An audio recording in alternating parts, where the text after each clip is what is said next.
alignment, manifestation, synchronicity, dark night of the soul. What does it all mean? Is the woo sometimes a little too woo for you? Join me as I break it all down on Decoding the Woo Woo with Dana Sardano. Hi, my name is Dana Sardano, and this is Decoding the Woo Woo. Welcome, and thank you for joining me.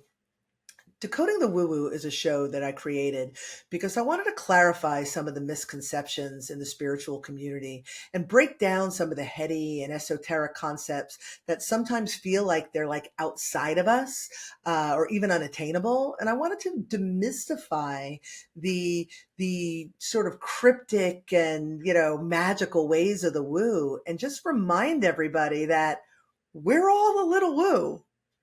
Every one of us, we are all spiritual beings living in this world, having an experience, trying to learn, to grow, to expand, evolve, and hopefully have love and joy in our hearts in the process.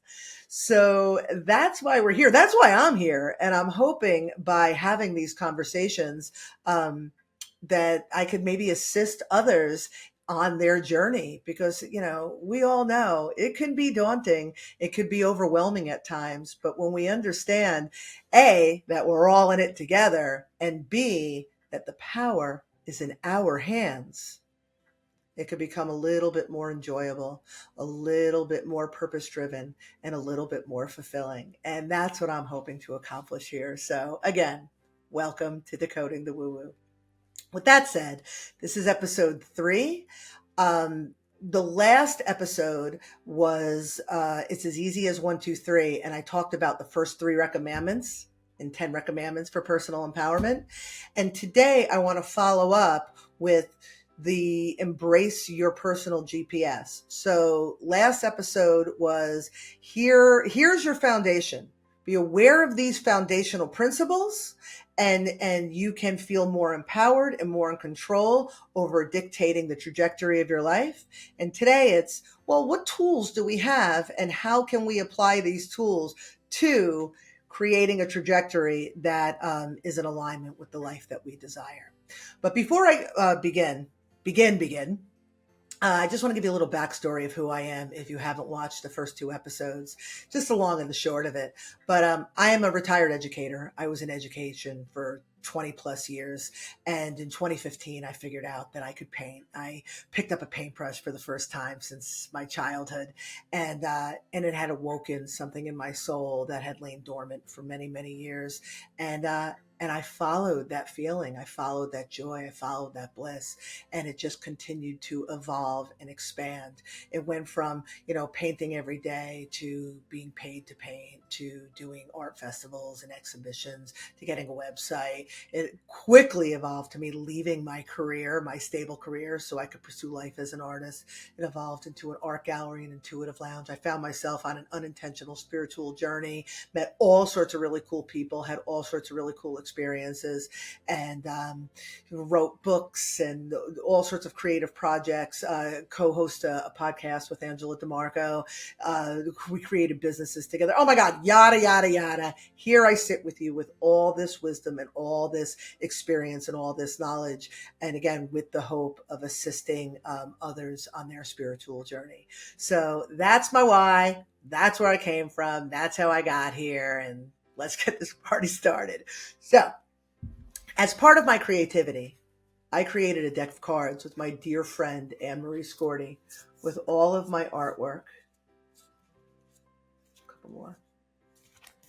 And all of her super inspired, super powerful channeled messages. Such a beautiful deck. It's called Soul Traveler Cards of Empowerment. And today, I picked a card for us to start. This is Rosie. You can do it. So the message on the card is your power. Your power. You are connected to universal creative energy. Once you accept this as truth, you understand your creative power, for it cannot be otherwise.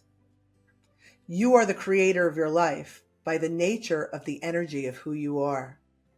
The true understanding of your power is transformational. For when you can accept that you are indeed the creator of your life, You can no longer feel like a victim to forces outside your control. If you are the creator, then you create all, even that which is unpleasant. It is for you to understand that as you think, so you create. Realize your thoughts. This is key. The intentional transformation of your life comes through this realization. This card is so important and so powerful because everything that I talk about in all of these episodes, the common thread is always that the power is in your hands. It starts with you and what you believe about yourself and what you believe about the world around you. These first handful of episodes, I think it's the first 5 or 6 episodes, I really focus on our personal foundation, on who we are, what we think, how we develop these beliefs, and how we can restructure these beliefs that no longer serve us to beliefs that better serve us. And it's so important because often, and again, another thing that I've witnessed in the spiritual community, so many people that get so excited when they get a taste of the magic. People understand, oh, they have spiritual gifts. And when I ran the gallery, I ran the gallery for 4 years. I sold it in October of 2023. But when I was running the gallery, the one question that came in more than any other question when people came to see me do intuitive guidance or come to do workshops, how do I build my spiritual gifts? How do I grow my spiritual gifts? And because I always had a taste of that magic. And they want to start here, but you have to start here.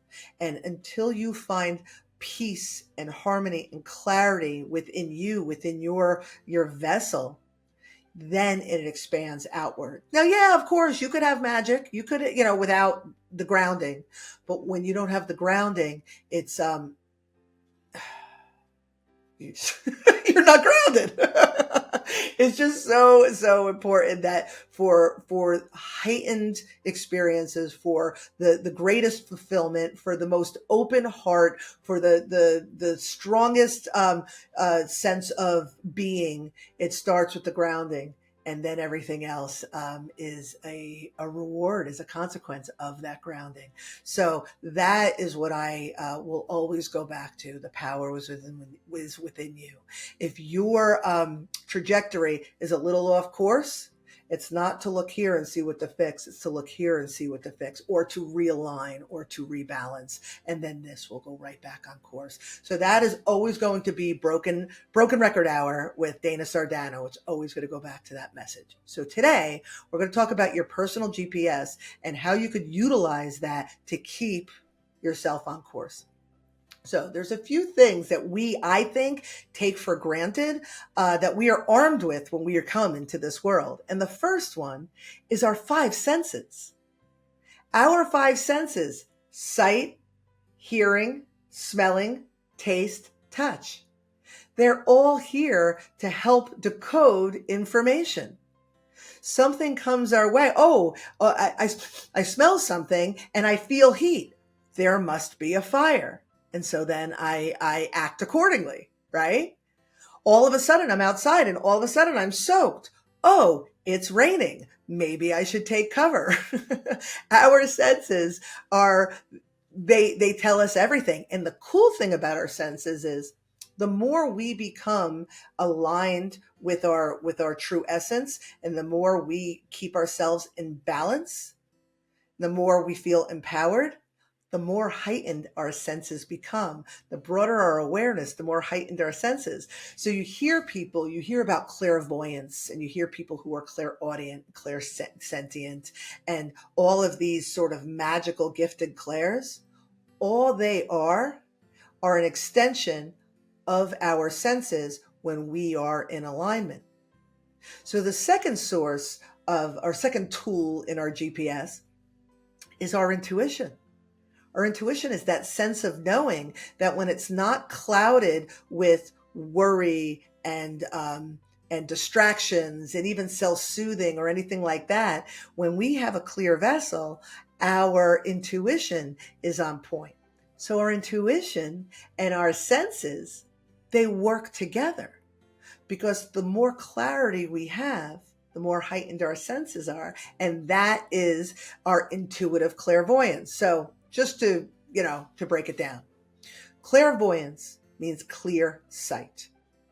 Okay. Clairaudience is to clear hearing, right? Clairsentience is clear feeling.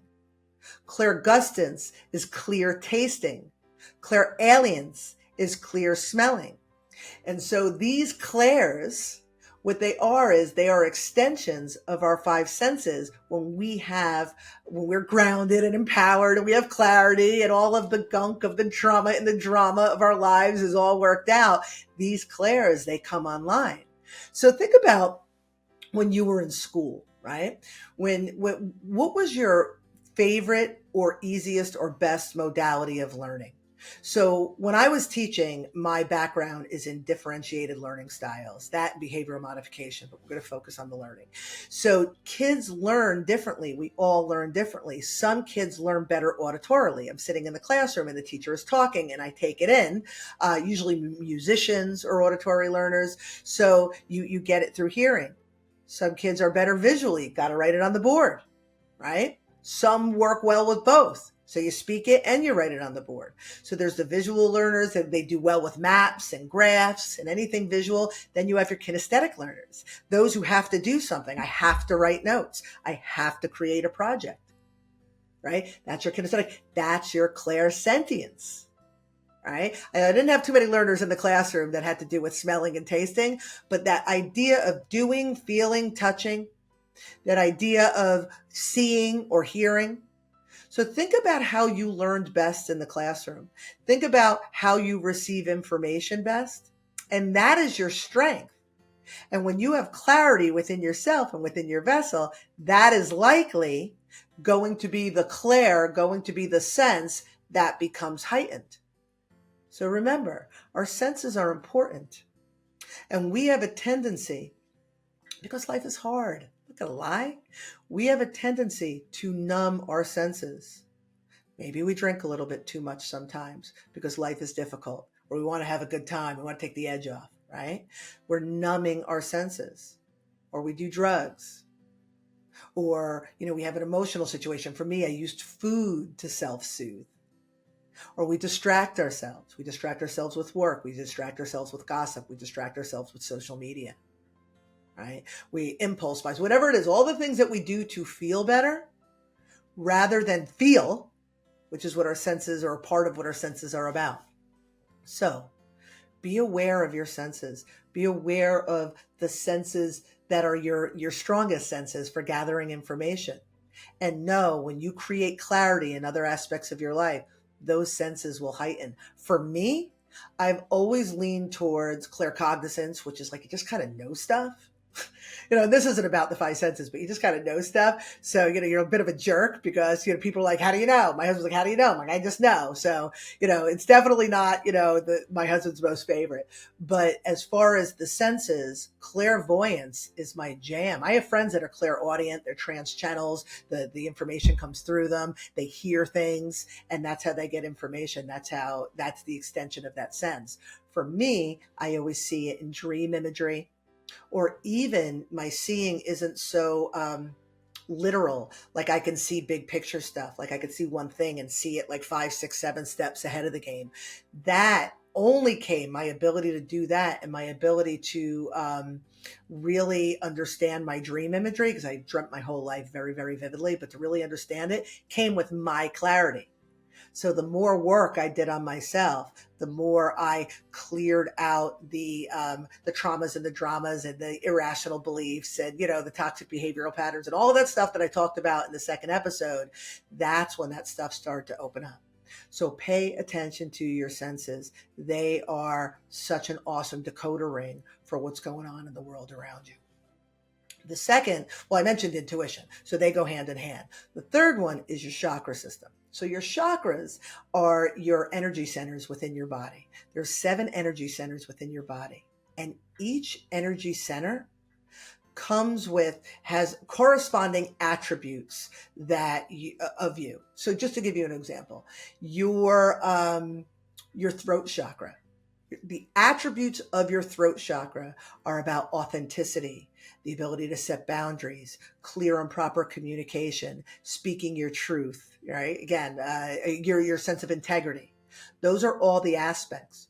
When those aspects are imbalanced in your life, right? I fight with my husband all the time. We don't properly communicate. I'm afraid to set boundaries with my kids. I'm afraid to live openly and authentically because I don't want people to judge me, right? So those imbalances are showing me that I might have stagnant or stuck energy in my throat chakra. So in episode 4, we are going to go off on the chakras. I'm going to go through every stage of development. I'm going to go through what each chakra is about, and with the aspects of you that could be imbalanced and balanced, and what that looks like. So I'm really, really, really going to get into detail with that.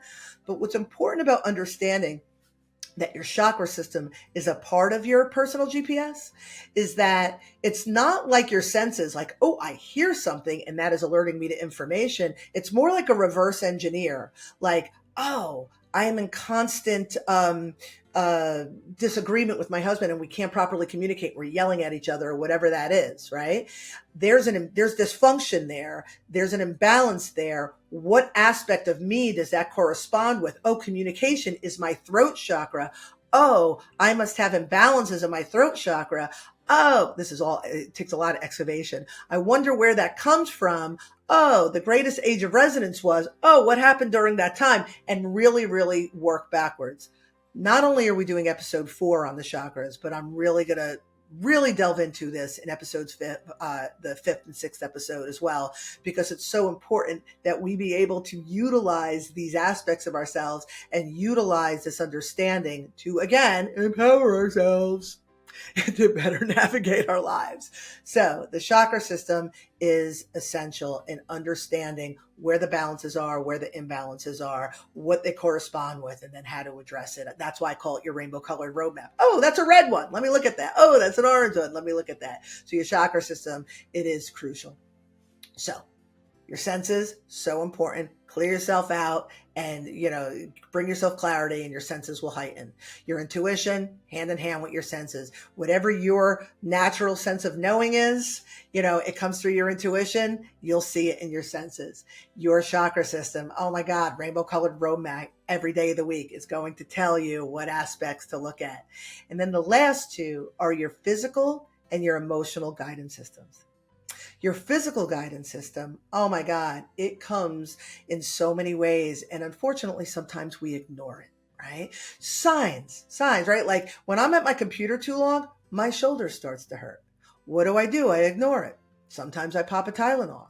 Instead of listening to my shoulders telling me I'm left-handed, I'm always writing, I'm always on the computer. It's telling me, slow down, take a break, walk away. We get headaches. What do? We take a pill instead of maybe asking ourselves, did I drink enough water today? Do I have too much stress? Is my ponytail too tight? Ladies, is my ponytail? Have I been on the screens for too long? So when our bodies speak to us, it really is in our best interest to listen to what the messages are before we try to numb those messages. Because again, and I mentioned this with the senses, when we numb our senses, when we numb our physical vessel, we are not getting the messages. We are not getting the information that we need to correct something if it needs to be corrected. Just to tell you a little story. When I was in my late 20s, I had been out of New Jersey for 10 years. I grew up in New Jersey, went to college in Florida. After I graduated, I taught for a handful of years. And in my late 20s, I decided to move back to New Jersey because, don't judge me, because I had a boyfriend that I met in Florida that had to go to New York for personal reasons. And my roommate had just moved and I didn't like my job. And it was just like a perfect opportunity. And what I thought was, I'm probably going to settle down at some point. Meanwhile, I didn't settle down until I was in my early 40s. But I'm probably going to settle down. Maybe I should be near my family. So I moved back to New Jersey and I moved under really, really horrific circumstances. The day that I was supposed to move, my boyfriend and I had a huge falling out. It was like a thing. again, I don't want to get into it, but I won't talk about it. We got to a huge thing. We wound up breaking up the day that I moved. So now I uprooted 10 years of my life, moved back in with my mother, broke up with the reason that I moved. And it was just tragic. It was awful. And I wound up being in New Jersey for 2 years. The first year, me doing everything in my power to try to get this guy back because, because of my worthiness and all of that. Again, irrational beliefs. We could do 4 hours on that, but it was tragic. So I moved in with my mother, broken up with the boyfriend, left my entire life, got a pretty cool job, but wound up not being able to reassimilate with my friends from high school because 10 years had gone by. I had nothing in common with them anymore. I was reminded rather quickly why I moved out of New Jersey in the first place, because my family dynamic was not at all functional. And it was cold. It was cold. I was in Florida for 10 years. So I was terribly, terribly unhappy. I wound up gaining a lot of weight, falling into depression, not realizing it. Hindsight's a beautiful thing, but having terrible stomach issues, and wound up in the emergency room twice. And it led to me having to go get tested. They gave me an endoscopy and found out that I had acid reflux and Barrett's esophagitis, which was affecting my throat chakra area, and all of these issues. And I couldn't eat certain foods, and I had to take this medication and all of these things. And within 2 years, I wound up moving back to Florida because clearly New Jersey was no longer the place for me. And when I moved back to Florida, within a couple of months, my stomach issues improved. I felt better. The weight fell off of me, and I stopped taking the medication and never had a stomach issue again. Now, we're going to talk about this in episode 4, but the stomach is solar plexus. And solar plexus is about your sense of identity, your sense of empowerment, your sense of confidence, right? When it's imbalanced, it's about worry and about anxiety, that sense of drive out of fear. I got to make things happen and, force things to happen and all of these things. And I was living that way, and my stomach was telling me, and I didn't understand that. I just knew that I was sick, and the doctors told me I had to take these pills. So when we start paying attention to our body's signs, and it's not always negative, it's not always pain signs. Oh my God, when I'm laughing, that's the joy escaping from my body. Or when I'm sitting outside and the breeze is on my skin and I'm like, oh, this is the best. That is my body telling me, be outside more. So listen to your body, your physical guidance system. Oh, it's going to tell you, but you got to keep it clear and you got to pay attention. Your last one, your emotional guidance system. This is the big one because your emotions are such a beautiful way of telling you what serves you and what doesn't serve you. If something feels good emotionally, something makes me happy, makes me feel joyful, makes me excited, inspires me, then that is my soul guiding me and telling me that that is good for me and is always going to lead me in the direction that I need to go. Always. When something feels icky or uncomfortable or awkward or even angers me, that is alerting me that this thing is not good for me. It is not in my best and highest good. I should do fewer things like that.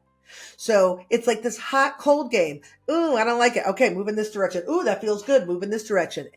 That's all your emotions are. They are here to help you and help you decode the information to tell you what's good for you and what's not good for you, and what's going to lead you in the direction that you want to go.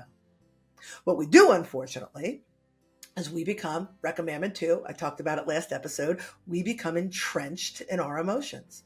Sometimes the emotions are so painful and so hurtful and dark and all of these things, we get caught up in them and we forget what the information is and we get stuck in the emotions.